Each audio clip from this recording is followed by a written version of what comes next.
What's up, guys? It's your boy Kittens coming back to you guys with an opinion on the recent bannings. The recent bannings in Magic the Gathering Commander. And I honestly think it's pretty terrible for just like a bunch of reasons. I guess I should probably name the common criminals, the common criminal card, the Jewel Lotus, the Mana Crypt, the Dockside Extortionist, and the Nadu that nobody cared about. Everyone wanted banned. Definitely should have been banned, the Nadu. But generically speaking, what it really is kind of just a handful of powerful cards getting banned at the same time.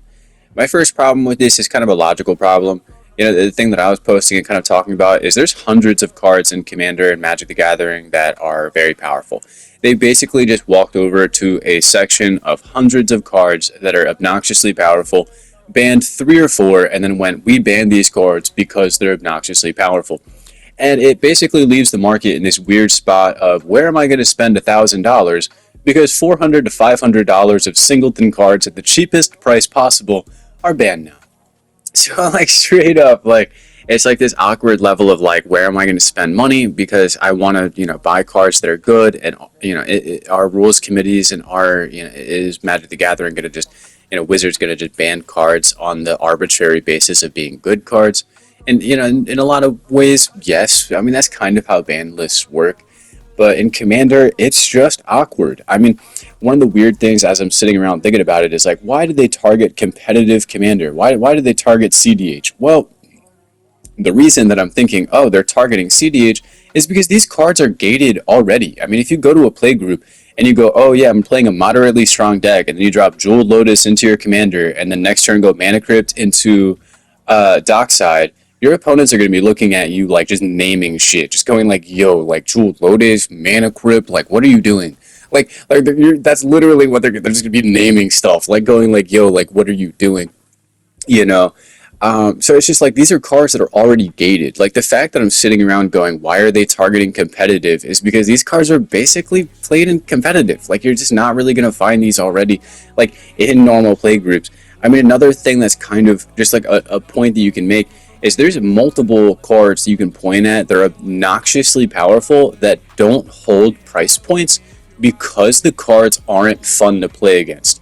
Like, one of the easiest examples is board wipes that target lands. Land destruction board wipes in, like, the red side, there's like 10, 15 of them that are sitting at $5 to $10, while Psychonic Rift sits at like 30s to 40s to 50 something for different copies because Psychonic Rift doesn't target lands. It doesn't destroy lands, puts everything back into your hand, but offers you the same opportunity of possibly being able to win from the advantage there.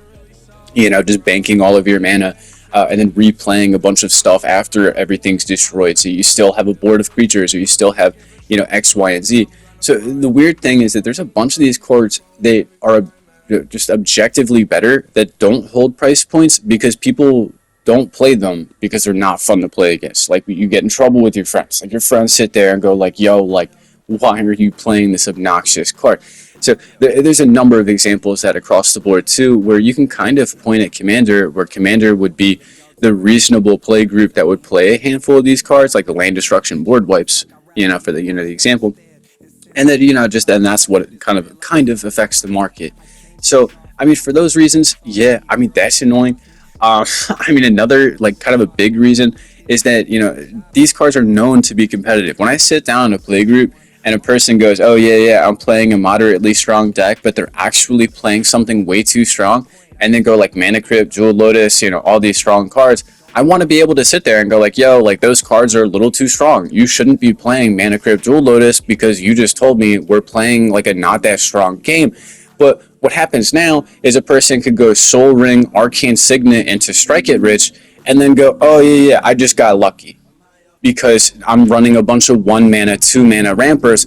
And then the other side of that is, instead of a person just doing it purposefully, there's a bunch of decks that I have now where a person might look at me and go like, oh, like that's kind of competitive mana base. There's a bunch of my decks that I could literally go, Soul Ring, Arcane Signet into a Strike It Rich. And then my opponents are looking at me like, hey, that's competitive. And I'm like, well, it is now. Like, like Mana Crypts, Mana Crypt, Jewel Lotus are banned. And like this deck just happens to have a bunch of, 1 mana, 0 mana rampers. And that's annoying. I do like having a certain section of cards that are just known to be powerful, that are just like when I sit down in a play group and a person plays them, I can sit there and be like, oh, we're playing a more powerful game, or like we agreed to play these cards, you know, or we didn't, and I can kind of like give the person crap or something.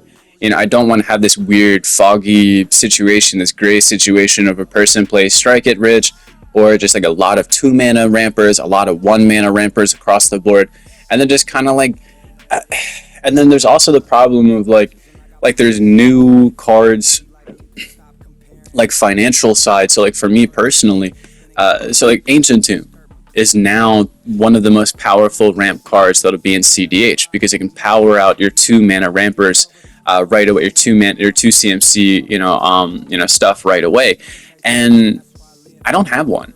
So the awkward thing is that the Jeweled Lotus Mana Crypt that I do have is gonna drop in value, and then if I want to, have a competitive level deck, I'm gonna have to buy the Ancient Tomb that's now gonna rise in value.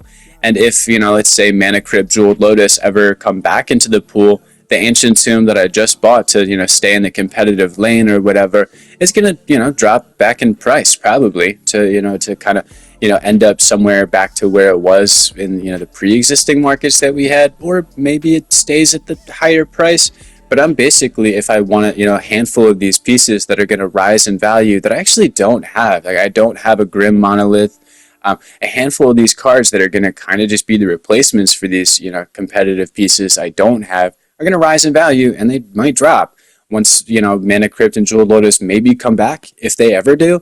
So that's a problem too. I mean, that's kind of annoying. I'm going to have that situation, because I probably am going to buy an Ancient Tomb, actually, because I like me some fast magic. So I hope you guys have enjoyed the video. It's been your boy Kittens disagreeing with what happened with the rules committee. I think we should ban the rules committee.